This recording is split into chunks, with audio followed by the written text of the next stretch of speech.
Hello student, welcome back. हम lesson 2 component of food पढ़ रहे थे। कुछ डेफिनेशन और क्वेश्चन डिस्कस कर लिए थे। आज हम एडिशनल इम्पोर्टेंट क्वेश्चन इस लेसन के करेंगे। अगर आप हमारे चैनल पर न्यू हो तो चैनल को सब्सक्राइब कर लीजिए और बेल आइकन को दबा लीजिए ताकि आपको नेक्स्ट वीडियो की नोटिफिकेशन समय पर मिल सके। तो चलिए शुरू करते हैं। What is source of energy for our body? तो हमारे भोजन के लिए एनर्जी का स्रोत क्या है? तो हमें एनर्जी मिलती है भोजन से। तो food is source of energy for our body, food है। Which nutrients of food is body building? कि कौन सा न्यूट्रिएंट्स भोजन का जो हमारी बॉडी बिल्डिंग में के लिए ज़रूरी है वो है प्रोटीन। अगर आपको वीडियो सीधा नहीं दिख रहा तो आप फ़ोन को रोटेट कर लीजिए। जो आपके राइट हैंड साइड में 4 कोने का बक्सा बना हुआ होगा उस पर आप दबाओगे तो ये आपकी वीडियो बिल्कुल सही और बड़े अक्षर आपको दिखने शुरू हो जाएंगे। वहाँ पर दबा दीजिए, आपको ठीक दिखने लग जाएगी।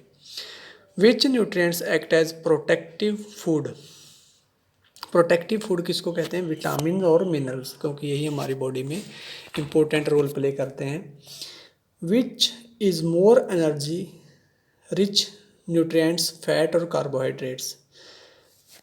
कि किसके अंदर से एनर्जी रिच न्यूट्रिएंट्स की एनर्जी सबसे ज़्यादा किस में होती है? फैट में होती है या कार्बोहाइड्रेट में होती है? तो जो फैट होता है, जिसके अंदर भी फैट होता है उसमें हमें ज़्यादा एनर्जी मिलती है। Name a disease caused due to deficiency of vitamin C. Vitamin C से कौन सा रोग होता है? हमने पहले भी इसको डिस्कस किया है। स्कर्वी रोग जो होता है वो विटामिन सी की कमी से होता है। Which food is rich in fat? तो फैट किस भोजन के अंदर होता है? फैट सबसे ज़्यादा मिलता है ऑयल के अंदर। जो ऑयली चीज़ें होती हैं, ऑयल है, बटर है, घी है, ये सभी चीज़ें हमें एनर्जी ज़्यादा देती हैं कार्बोहाइड्रेट के मुकाबले में। तो ऑयल, बटर और घी, इनसे हमें एनर्जी मिलती है।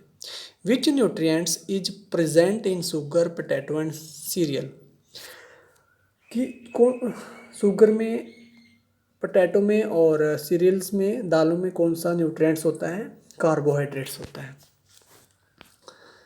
नेक्स्ट है, what is the effect of excess water in food material? Excess water help in dissolving minerals. जो एक्सेस ज़्यादा जो भोजन के हमारा भोजन खाते हैं, effect of excess water in food, food material के अंदर जो एक्सेस पानी होता है, जो भरा होता है, तो उसका क्या काम होता है उस पानी का? एक्सेस वाटर हेल्प इन, जो बढ़ा हुआ पानी होता है वो हमारी किस मदद करता है, किस में हेल्प करता है? Dissolving minerals. जो मिनरल्स हैं हमारे भोजन के अंदर उनको डिजोल्व करने में, उनको जब हम हमारा भोजन पचता है पेट के अंदर जाकर तो वो उसको अपने अंदर खींच लेता है। उसके बाद वो उसको ब्लड स्ट्रीम में ले जाता है जहाँ पर हमें एनर्जी मिलती है, ताकत मिलती है। Why are rice and dals not washed repeatedly? कि चावल और दाल को बार बार क्यों नहीं धोना चाहिए, ज़रूरत से ज़्यादा क्यों नहीं धोना चाहिए? To retain vitamin and minerals. अगर हम चावल और दाल को ज़्यादा धोते रहेंगे, ज़रूरत से ज़्यादा धो लेंगे, तो उनके ऊपर से जो विटामिन है और मिनरल हैं वो ख़त्म हो जाएंगे, कम हो जाएंगे। इसलिए हम उनको ज़्यादा, ज़रूरत से ज़्यादा नहीं धोना चाहिए। Which chemical is used for testing starch in food? भोजन के अंदर से हमें स्टार्च को टेस्ट करने के लिए किस केमिकल की ज़रूरत पड़ती है? आयोडीन की। तो ये क्वेश्चन थे 10, और भी हैं हम आपकी बुक में। हम ये 10 ही ज़्यादा इंपॉर्टेंट मुझे लगा, इसलिए मैंने आपको करवा दिए। नेक्स्ट हम क्वेश्चन करते हैं। नेक्स्ट क्वेश्चन ये शॉर्ट आंसर टाइप क्वेश्चन है। List few source of vitamin, protein, carbohydrate and fat. कि जिनके अंदर से हमें विटामिन, प्रोटीन, कार्बोहाइड्रेट और फैट मिलती है उनका बताओ। सोर्स ऑफ विटामिन, विटामिन हमें कहाँ कहाँ से मिलता है? मिल्क से मिलता है, लीवर, लीवर ऑयल होता है का, ग्रेन, अनाज से मिलता है, फ्रूट, फलों से, बटर, मक्खन, एग, लीफी वेजिटेबल, एग होता है अंडे, और लीफी वेजिटेबल तो पत्तेदार सब्जियों से मिलता है विटामिन हमें मिलते हैं। सोर्स ऑफ प्रोटीन, प्रोटीन कहाँ से मिलते हैं? प्लांट सोर्स, प्रोटीन हमें दो जगह से मिलते हैं, एक तो पौधों से मिलता है, पौधों में से पीस, सोयाबीन और ग्रेन। पी, मटर, सोयाबीन और ग्रेन से मिलता है। एनिमल सोर्स, और एनिमल से कहाँ से हमें मिलता है प्रोटीन? मिल्क। सबसे ज़्यादा हमें एनिमल से जो है वो मिल्क से मिलता है, या फिर मीट से मिलता है, और फिश और मछली से प्रोटीन मिलता है। जो लोग मांसाहारी हैं वो फिश और मीट का सेवन करते हैं, जो शाकाहारी हैं वो अपनी उस कमी को दूध से पूरा कर लेते हैं, दूध पी के उसको प्रोटीन को पूर्ण कर लेते हैं। सोर्स ऑफ कार्बोहाइड्रेट्स, कार्बोहाइड्रेट कहाँ से मिलता है? शुगर केन, गन्ने से मिलता है। पोटैटो, आलू, बीट रूट, चुकंदर से मिलता है। मैंगो, आम, पपया, पपीता, बनाना, मेज़, ये सब हमें कार्बोहाइड्रेट इन सभी से मिलता है। सोर्स ऑफ फैट, फैट कहाँ से मिलता है? फैट मिलता है घी से, हमने पहले भी डिस्कस किया था। घी, बटर, ऑयल और क्रीम, इनके अंदर हम सबसे ज़्यादा फैट होता है, यहाँ से हम फैट मिलता है। सेकंड क्वेश्चन है, what are deficiency disease? Deficiency disease क्या होती हैं? हमने डेफिशिएंसी डिजीज के बारे में पहले पढ़ा था। तो होती क्या है? वो होती है the disease that occur due to deficiency disease that occur due to deficiency of one or more nutrients over a long period are called deficiency disease. जैसे कि मैंने पहले भी बताया था कि वो डेफिशिएंसी डिजीज होती हैं जो कब होती हैं?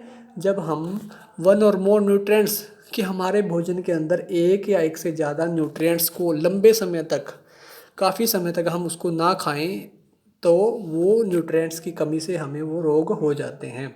जैसे vitamin B, vitamin C, vitamin A, अगर वो लंबे समय तक, काफ़ी समय तक हम ना खाएं, उसके जैसे उस विटामिन से युक्त भोजन को हम ना खाएं, तो हमें ये अनीमिया होता है, खून की कमी हो जाती है।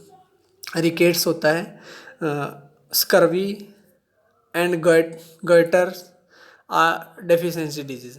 ये सभी जो हैं डेफिशिएंसी रिकेट्स विटामिन डी की कमी से होता है, स्कर्वी सी की कमी से होता है, गेटर ये डी की कमी से होता है, और ये सभी रोग होते हैं हमारे विटामिनों की कमी से हो जाते हैं।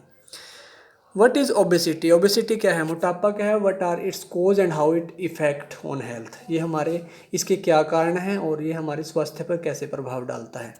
Obesity, it is a state of body which is caused due to excess eating of fat rich food.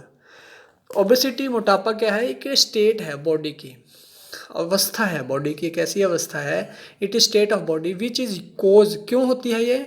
Due to excess eating of fat rich food.